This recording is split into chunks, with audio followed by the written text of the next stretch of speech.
Hey guys, what's going on? Welcome back to the channel and welcome to part 3 of the dash swap on the F350.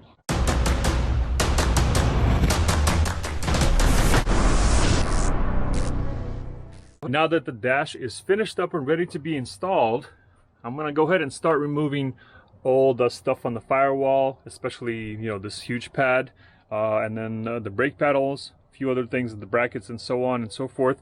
I'm going to be removing all of that. Those of you that watched my Betsy rescue videos, the Mustang that I was restoring for a friend, this is the stuff that I used throughout the whole interior.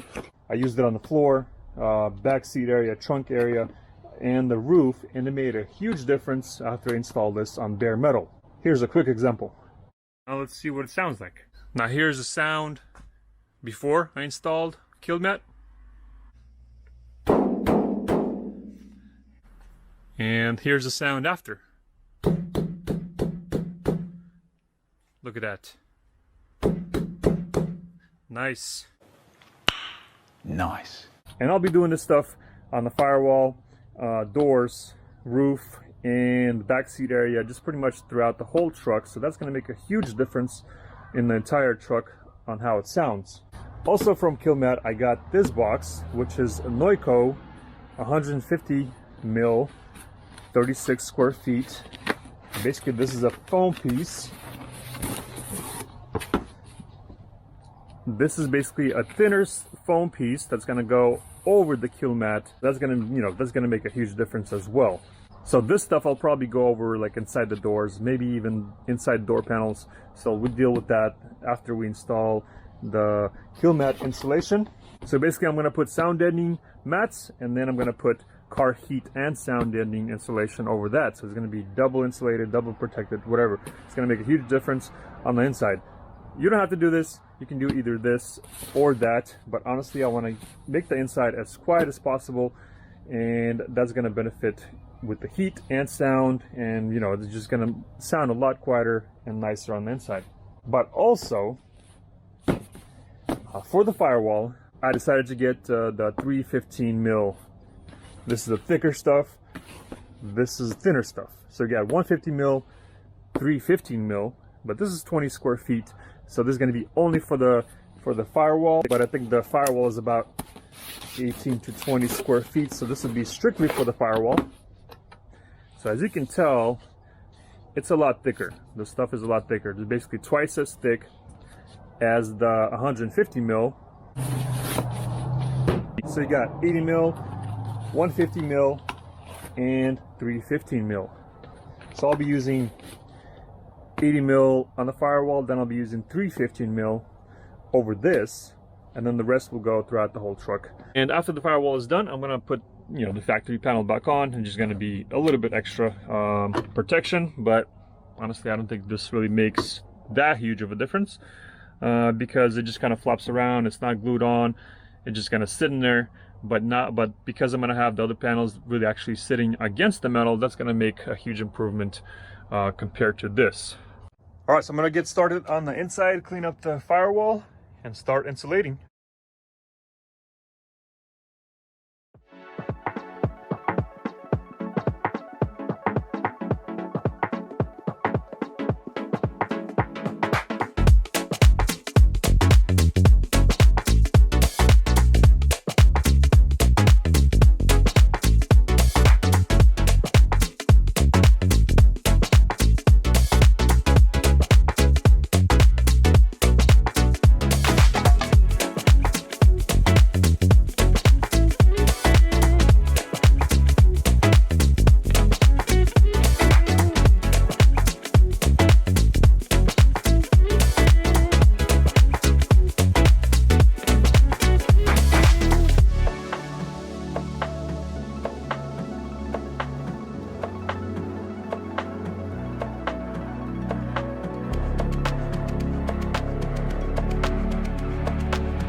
Alright guys, and here's what we got on the firewall. It took a bit of time on the driver's side.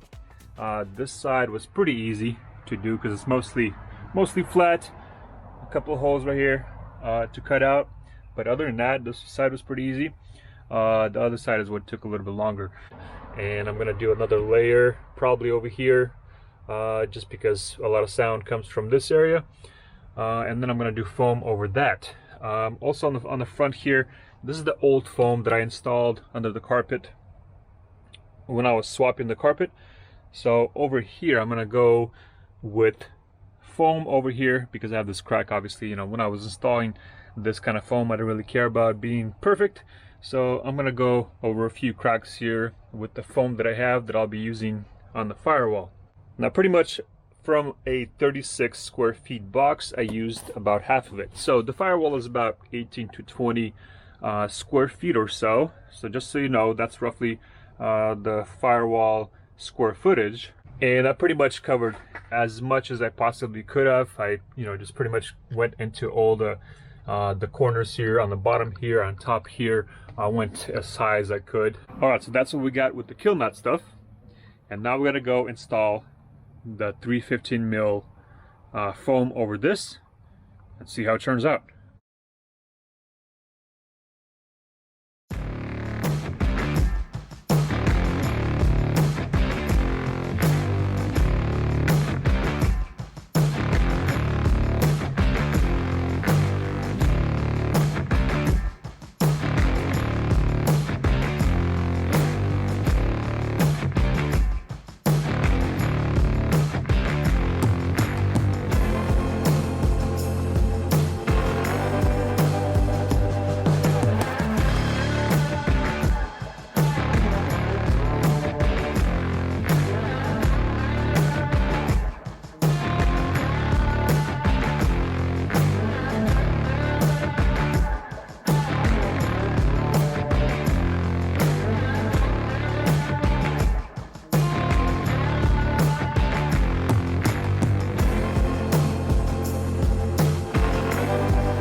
Alright guys, and the firewall is finished, installed all the foam, and here's what it sounds like.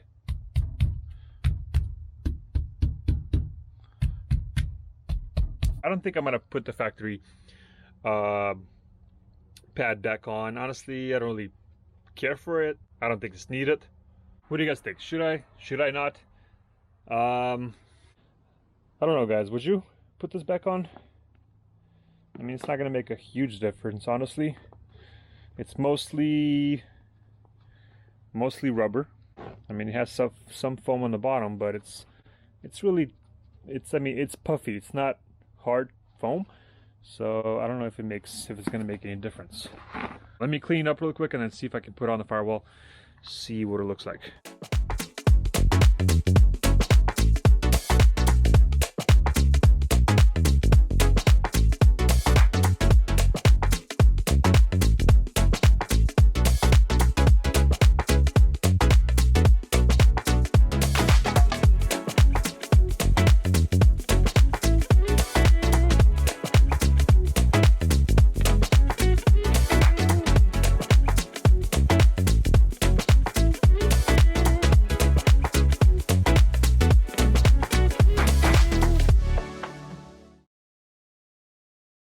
Alright guys, so I went ahead and decided to go ahead and just put the factory insulation back on. It was actually a lot tighter to put on because I had the the other stuff that I put on. I trimmed the area right here because it was just basically rubber. It wasn't any foam on there. And this is kind of not reaching all the way.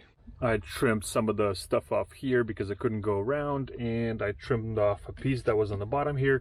So I pretty much trimmed a few pieces that were kind of just flopping around.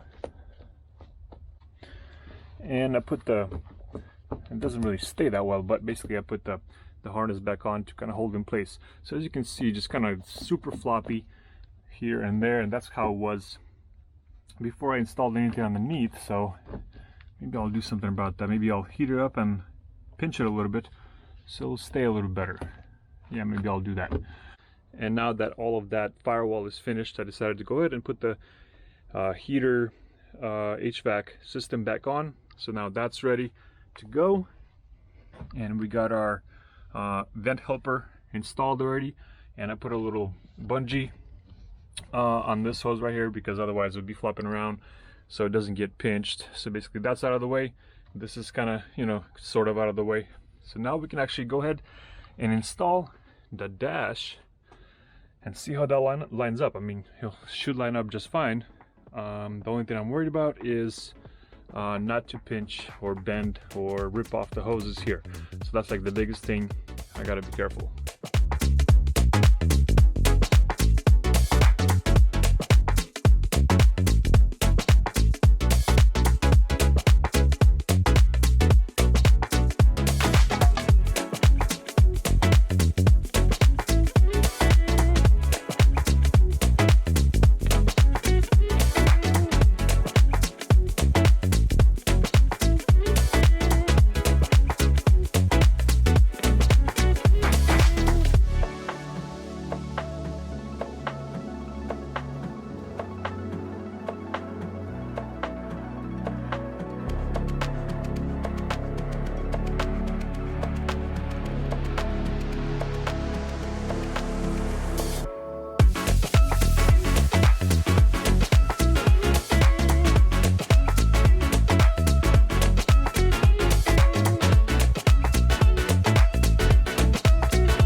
Alright guys, here we go, and the dash is in. Now I'm gonna be removing the dash one more final time.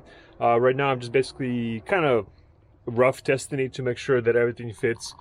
There's nothing hitting, and I still gotta do a little bit of a tidying up over here on the wiring. I'm basically seeing how that's gonna sit. On this side, I'm still trying to figure out what it's hitting because it's not letting it go all the way.